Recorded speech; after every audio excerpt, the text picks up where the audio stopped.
Well, this one's about the psychological exam that I got about 6 months after I had the initial um, brain hemorrhage first. Uh, it was an interesting time because I was experiencing all these strange experiences with my vision and strange experiences with my feelings, like you know like it's like parapsychological a little bit.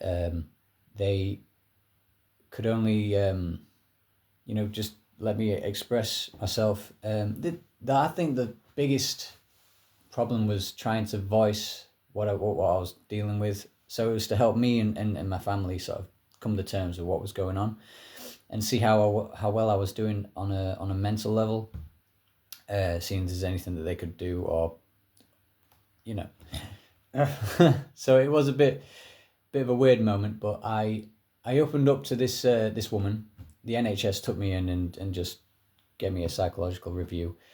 Um, so they they listened. This woman, she listened to me for quite some time, and I told her everything that was going on, and how I was finding everything, and she looked at it. I could only understand it from her perspective. Like, she probably passed a psychology from uni or something, and they take a lot of their stuff from Freudian and not enough Jungian perspectives. And I feel as though if it was more Jungian, it would be more like an internal processing that goes on with the divine, or not divine as such, but that they're more like open to the idea that certain uh, things exist, like a collective consciousness, the unconscious, and how it sort of absolves itself in the mental capacity of only one person to understand. It's hard, but it kind of collectively brings itself apparent. So I understood her as there to listen, and I because she was like knowledgeable on. She was only young as well, like a few years older than I was. So I was like 21, you know. I would guess about 26, 27, and she just gave me the time and space, and she said, right, you are voicing everything like you're experiencing it, and you talk about the pineal gland. And she said, I'm going to do a bit of research into this. And she brought me back all these scientific papers and try to describe what it is I'm feeling or experiencing physically. And I said, right, but what you're doing is, and I didn't make it out to be bad. I just said, you're giving me a picture of an engine, and I'm describing how the engine works, like whilst it's in motion. And it's like that. So she's going, here's a picture of an engine, and I'm saying, here's how it actually works.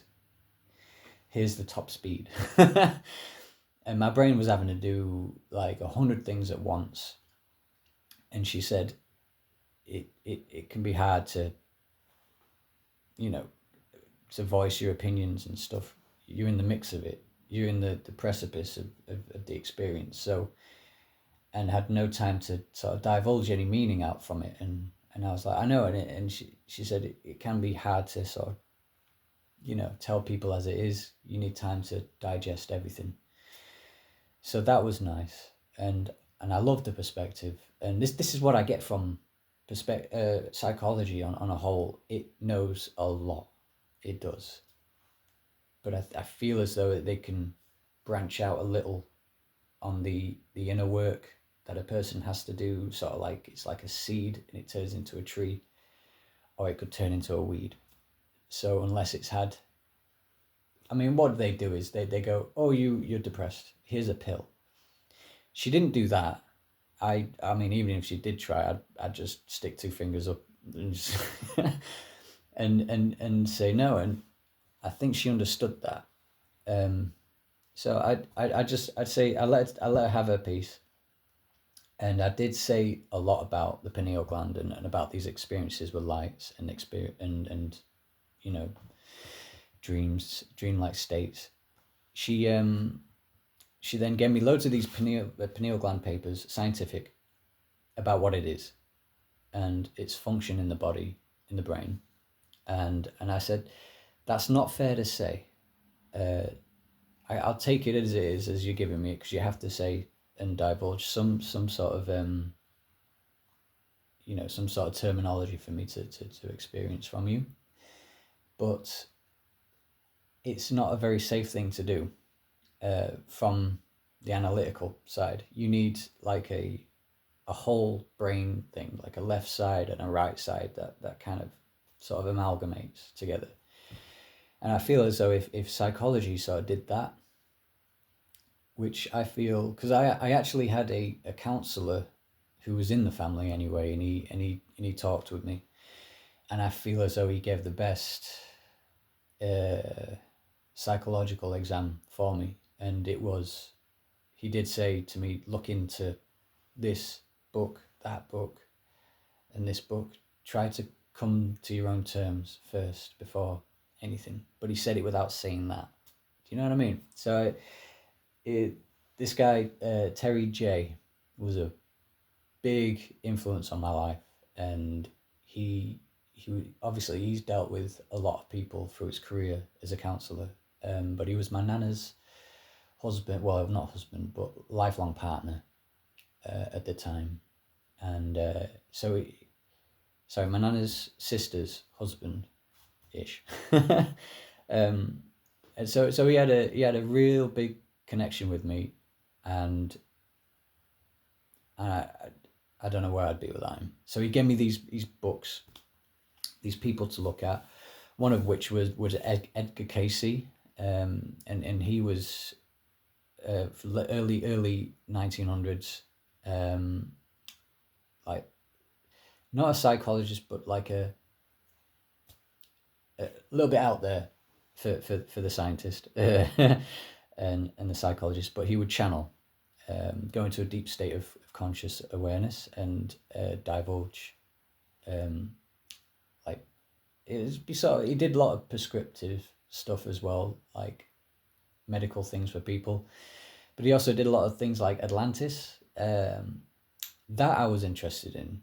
I'm not so keen on just accepting the norm that the pyramids were made when they were by, copper chisels and hammers. It's come on, guys.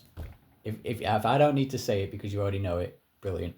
But it's quite obvious we had a extraordinary advantage in the history thousands of years ago. We're going back about 12,000 years ago. We're looking at the Younger Dryas, like cataclysm across the globe sort of thing, or parts of. But there's always flood stories in like myths, and like, because there's a Chinese one, there's the biblical one, there's loads. There's the Native American one. So everything has the same sort of narrative ish. So anyway, the point is, Edgar Cayce would look into stuff like that, and it would interest the hell out of me. So I bought some of his extra books just to, broaden my perspective on him. And it just correlated a lot of experiences that I had, a little.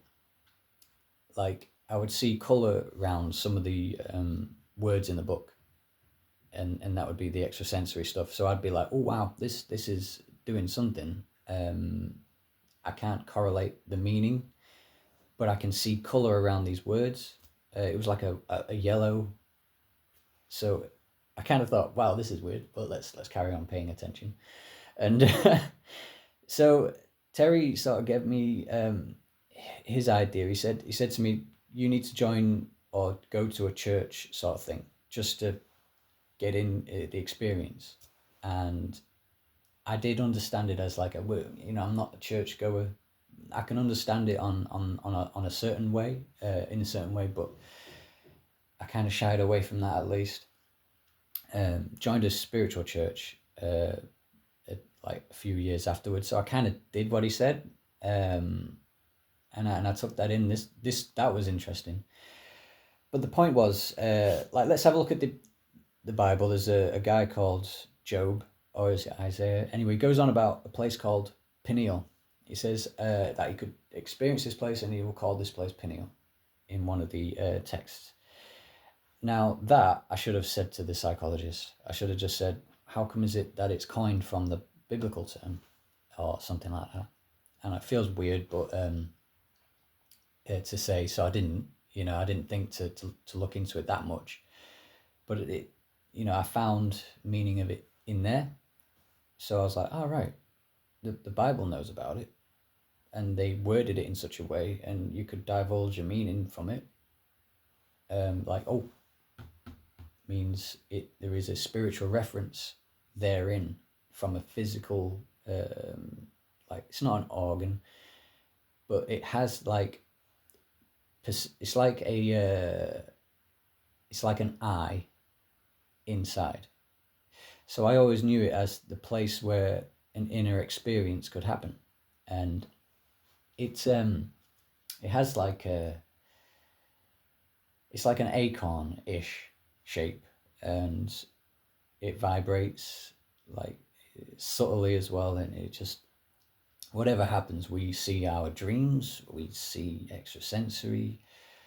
And I knew that point of light that I saw, because I told this woman, I wish I remembered her name,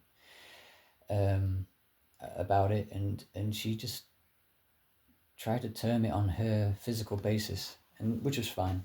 So I kind of took a lot of things that I learned from her as with a pinch of salt. But with Terry, the counselor, I kind of wholeheartedly believed, and I think it was the sense of the belief as well happened, because we all know about placebo effect and stuff. So I kind of had the psychological review from the woman, and I only went 3 times, and I told her what was going on, and she then divulged everything was fine. Maybe to just understand it from her perspective, as in saying not everybody's going to understand what you're going through. Like, it's like a spiritual walkway. Like, it was not a very big percentage of people are aware of these things. So I had to learn that, and not feel like I've just learned this, so everyone else automatically knows this. I lost a few friends that way. And I think I took Terry's advice. He said just to simmer it down a little bit, because I had it on full blown flames, and he said just to simmer myself down and just to relax into the perception that other people might have. And that did help, but again, I couldn't help it. So you go to a party, you have a few beers, and you'll say what's on your mind. So I did that quite a lot. So I understood it. Like, a few friends kind of just went a bit like, okay, but then it happens. But you can never say to yourself, oh, right, it happened for a reason. No, as in it happened because it needed to. That wasn't the case. If I didn't go all wacky and crazy and stuff like that, then I probably still have some of the friends I had back then. I've still got a majority of them, but some of them are like, which was fine. But like I say, with the psychological reviews and exams of the nowadays, they just, and haven't you any of you found this, that even the doctors, they'll just say you're having a depression moment, or your anxiety is through the roof, you need these medications and antidepressants. And I really don't feel that's the case, because let's say before we made all this advancement in psychoanalytical medical professionalisms, we just had to term our own existence, from our own heads and our families and our friends. We didn't need to take any pills to just inhibit the experiences we were having. Because you should see what some people who are on these medications, as soon as they, let's say they lose them or they just go cold turkey, they can really screw themselves over. Like, I mean, I know some people that have been on it years and they can't function without them. So it's created a dependency, and it makes them, well, it's made the medical profession able to stand on its own 2 feet in that respect. And without us and our experiences, well, they need us to give it legs. You know, there's money's poured into it. But I don't feel like there was ever a moment where I was like, oh no, I'm mentally ill, or, you know, I felt like I was more aware of what the hell was going on, you know. It was just unbelievable just to be awake in the world, just to go, oh my God, I am actually experiencing what I'm experiencing. All right, fair enough. In my case, it was like, it's like 1,000,000 to 1, or the fact that I got through it all right, and the odds were more than that. Apparently, I never really rested in the knowledge of what it was, but it was rare. So I kind of took it upon, right, it's my job to make sure that my mentality, my spirituality, my physicality is going to be the most best I can possibly do. And I'm just so thankful that, you know, no one was saying to me, you've got to be on this, you've got to do this. You know what I mean?